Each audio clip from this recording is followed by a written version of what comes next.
I want to ask about photography.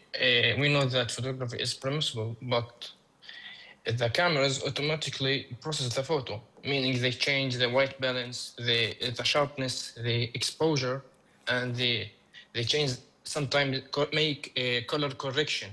But these things are, I think these things are not for beautification. They are just technical things. So even your camera now is doing this, but you are not seeing some يعني difference or يعني big difference. No, it's you. So does this take photography from the permissibility to prohibition? Because all cameras do this. First of all, photography is an issue of dispute among scholars. It's not permissible among all. No, it's a huge issue of dispute, as some scholars consider it to be mimicking the creation of Allah Azza wa Jal, and it falls under the main category of al-musawwirun as per the hadith.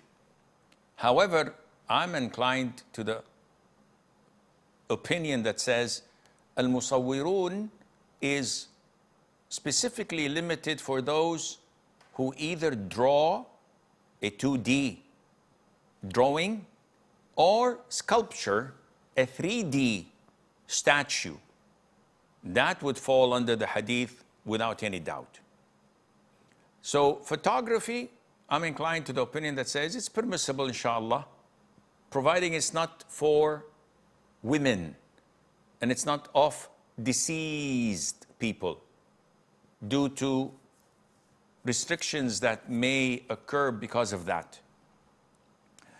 Now, what you've referred to, that some new cameras would adjust the shutter's time and the lights and fix some of the exposure and the likes, this is negligible, and it's not changing the creation of Allah. This is the creation of Allah. Once you see the picture, you say that this is that individual I took a picture of.